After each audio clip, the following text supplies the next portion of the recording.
네, 여러분 안녕하세요. 10분 소당 이야기 한자, 오늘 제 24강을 시작하겠습니다.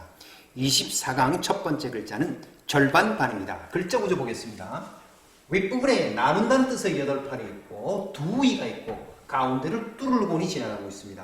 자, 소의 머리를 반으로 나눈다는 뜻을 가지고 있지만 잔인하고 이해하기 힘들어서 글자 그대로 쉽게 기억하겠습니다. 나누자, 8팔은 나누자, 두 개를 가운데를 잘라서 절반반, 나누자 두 개로 가운데를 잘라서 절반반. 하는 글자는 한반도는 우리나라의 지형을 한반도라고 부릅니다. 그리고 전반, 후반, 전반, 후반은 무엇을 두 개로 나눈 것 중에 앞부분이 전반이고 뒷부분이 후반입니다. 축구에서 많이 듣죠? 전반전, 후반전하고. 네, 다음 글자는 옥구슬을 가운데를 칼로 자른다는 나눌반입니다. 글자 구조 보겠습니다. 자, 옥구슬이 이렇게 있어요. 임금 왕자처럼 보여도 점이 없어도 이것은 구슬입니다. 자, 구슬의, 동그란 구슬의 가운데를 칼로 딱 내리쳤습니다. 그래서 반으로 나눠졌습니다. 여기도 구슬이 있고 또 여기도 구슬이 있습니다. 가운데는 칼도, 칼질을 한다는 칼도가 들어가 있습니다. 자, 그래서 반으로 나눴다는 뜻입니다. 구슬의 반쪽에 칼이 있고 또 구슬의 반쪽이 있는 나눌반, 구슬의 반쪽에 칼이 있고 또 구슬의 반쪽이 있는 나눌반. 낱말 보겠습니다. 자, 반장. 반장이라 하면 그 반을 대표하는 사람을 반장이라고 하죠.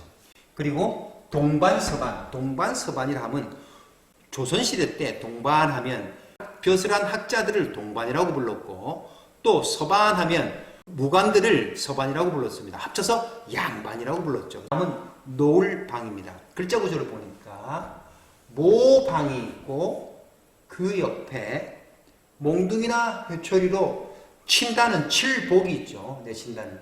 그래서 노을방은 저쪽 방향으로 몽둥이나 회초리에서 내쳐서 내쫓아버리다, 내쫓아버리다, 놓아버리다, 그만두어버리다 라는 뜻을 가지게 되었어요. 자, 정리하겠습니다. 저쪽 방향으로 몽둥이나 회초리로 내쳐버린 노을방, 저쪽 방향으로 몽둥이나 회초리로 내쳐버린 노을방. 이 글자가 나오면 놓다, 내쫓다, 그만두다 라는 뜻이 있어요. 놓다라는 뜻은 방화하면 노을방 불화해서 불을 놓다, 불을 지르다 라는 뜻을 가지고 있고, 내쫓다라는 뜻은 방송하면 TV나 라디오에 영상이나 소리를 전국 방방곳곳으로 내쫓는다. 그것을 방송이라 한다. 다음 방학하면 노을방 배우라 해서 그만두다의 뜻입니다. 공부하는 것을 그만두다. 그래서 잠시 쉬는 것을 방학이라고 하죠. 다음은 차례번입니다. 이 차례번은 원래 밭에 찍혀있던 동물의 발자국이 순서대로 나있다 라는 뜻에서 온 거지만 글자 그대로 익히면서 쉽게 기억하도록 하겠습니다. 글자를 이렇게 나누어 봤습니다. 벼화가 있고 밭전이 있어요. 벼화 안에는 점 두 개가 찍혀 있어요. 자, 그래서 벽씨나 여러 씨앗을 밭에 한 올 한 톨 차례대로 순서대로 심는다는 차례번입니다. 벽씨나 여러 씨앗을 밭에 순서대로 심는 차례번. 벽씨나 여러 씨앗을 밭에 순서대로 심는 차례번. 자, 차례번이 들어간 낱말은 번호하면 차례번 부를 호해서 차례를 나타내어서 부르는 수가 번호죠. 다음 번지하면 차례번의 땅지에서 땅에 매겨놓은 번호를 번지라고 합니다. 그리고 당번하면 마땅당에 차례번을 해서 차례가 된 사람을 당번이라고 하죠. 자, 다음은 다를별입니다.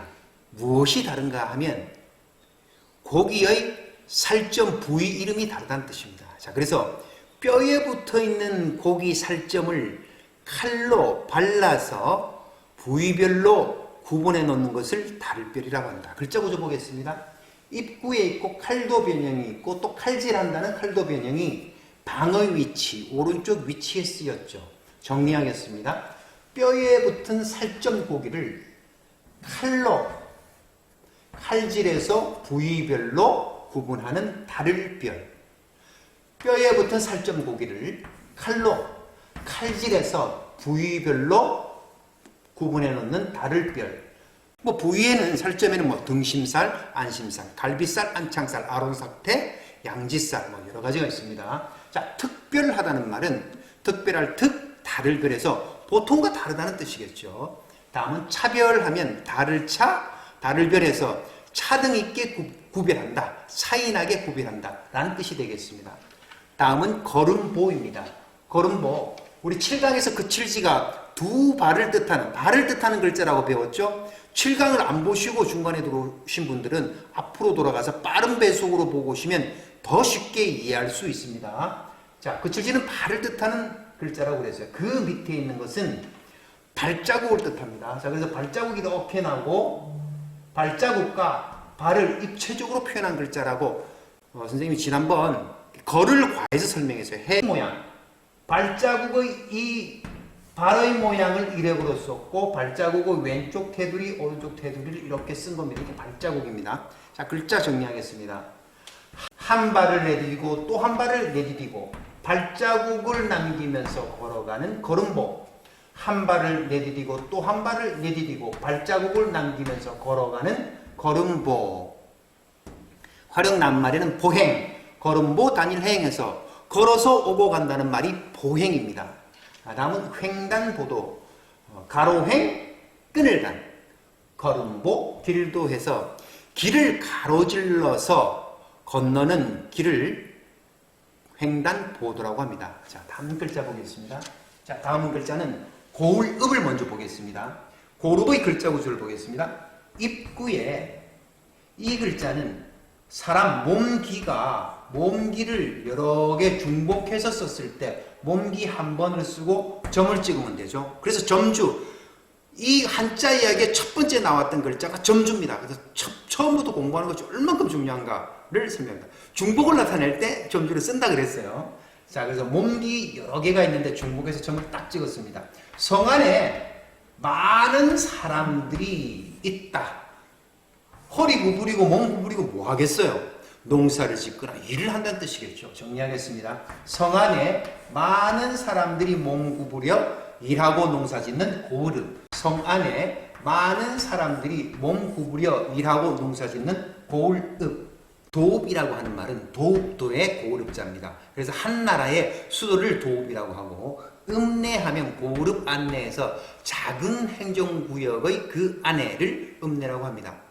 다음은 언덕부를 보겠습니다. 언덕부 이렇게 생겼습니다.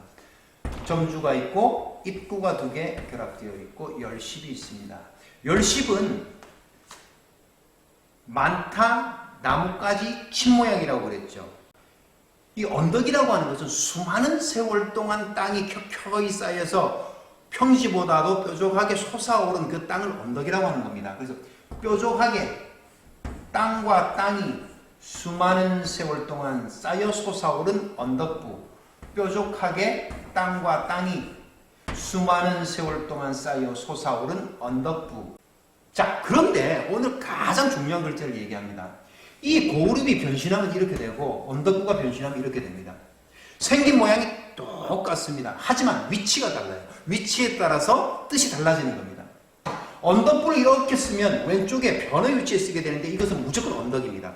언덕의 볼록볼록한 이 부분을 이렇게 나타냈고 여기서도 여기까지 그 길이 부분을 이렇게 나타냈습니다. 고을의 볼록볼록한 부분을 이렇게 나타냈고 여기서 이 획을 이렇게 돌아간 획을 길게 펴서 이렇게 나타냈습니다. 쓰고 보니까 이거하고 똑같습니다. 자, 눈에는 똑같이 보이지만 왼쪽에 이 모양이 보인다면 이것은 언덕이고 오른쪽에 이 모양이 보인다면 고을입니다. 이거 쉽게 기억할 수 있습니다. 이 언덕과 고을은 아까 번지 배웠죠? 몇 번지에 있느냐? 31번지에 있습니다. 이것이 숫자 3이고 이것이 숫자 1입니다. 3을 먼저 씁니다. 31번지 왼쪽은 언덕, 31번지 오른쪽은 고을, 31번지 왼쪽은 언덕, 31번지 오른쪽은 고을. 이렇게 쉽게 기억하시면 됩니다. 자, 이게 쓰인 글자 한번 보겠습니다. 자, 왼쪽에 언덕이 있어요. 그리고 조금 전에 뵀던 모방이 있었죠. 언덕이 한쪽 방향에 있다. 그래서 내가 가려고 하는데 앞을 막고 있다. 그래서 막을 방입니다. 자, 다음은 임금군의 이 고을읍을 오른쪽에 썼어요. 그래서 이 고을입니다. 언덕이 아니고 이거 오른쪽에 썼기 때문에 이걸 왼쪽에 썼고, 임금이 다스리는 고을입니다. 임금은 여러 고을을 다스리니까. 그래서 고을군입니다. 그래서 고을읍은 오른쪽에 쓴다는 거. 이거 아주 중요합니다. 다음은 매울신입니다. 매울신은 전쟁을 통해서 잡아온 사람들을 노동력을 얻기 위해서 노예로 부렸어요. 하지만 이 노예가 너무 힘든 작업을 하니까 도망을 가겠죠. 그래서 도망을 가더라도 찾기 위해서 이마, 얼굴, 가슴에다 문신을 했죠. 그래서 뾰족한 침을 찔러서 그 안에 먹물을 넣어서 딱지가 생기면 딱지를 떼도 그 먹물은 지워지잖아요. 그러니까 자기가 도망을 가봐야 이마나 볼이나 가슴에 그 문신이 있으면 그건 노예인 것입니다. 자, 그래서 그것을 새기는 침이 있어요. 그것이 매울신입니다. 자, 이 그림을 보면 이 청동으로 만들어진 날카로운 침인데 그 장식 모양이 있어요. 윗부분에 장식 모양이 이렇게 생겼고 그 침 모양이 이렇게 생겼어요. 침 모양이.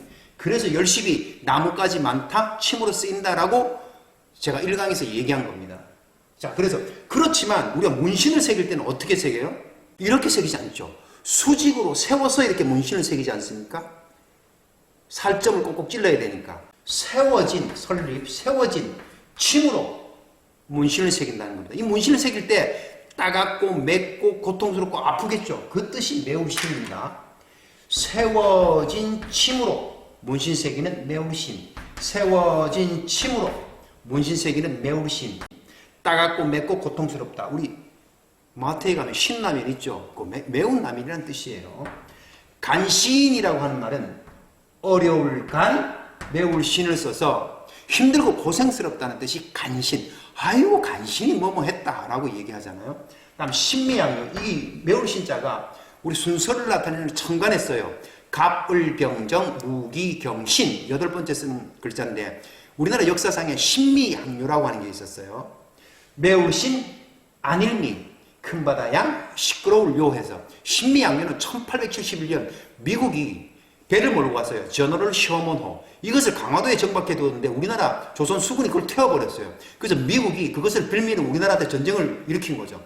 그 난리가 신미양요입니다. 그때 매울신이 쓰였다는 거. 연도를 나타내 순서를 나타내는 수로 쓰인다는 글자다.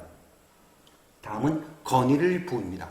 거느릴부라고 하는 것은 나라 땅에 여러 땅이 있는데 우리나라가 있는데 뭐 경기도, 강원도, 충청도, 경상도, 전라도 있지 않습니까? 여러 땅들을 우리 국가가 거느리는 거예요. 그 개념입니다. 전체의 한 덩어리에서 떼어난 한 부분, 그 부분이라는 뜻도 있고 그 부분을 거느린다는 뜻도 있습니다.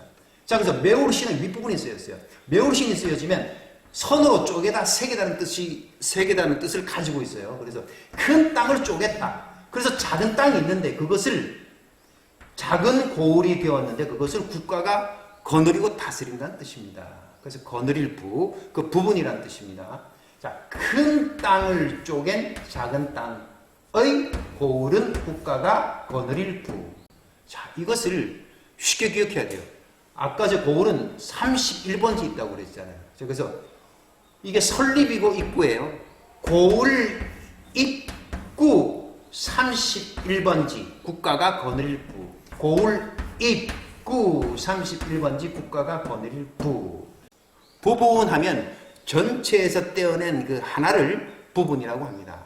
자, 우리나라도 여러 행정부의 부처가 있는데 그 하나하나를 일컫는 말 중에 뭐 교육부, 행정부, 법무부, 뭐 보건복지부 이런 부가 있지 않습니까? 그렇게 나눠두었다라는 뜻을 가지고 있는 거느릴부다. 자, 여러분 24강 재미있게 들으셨나요?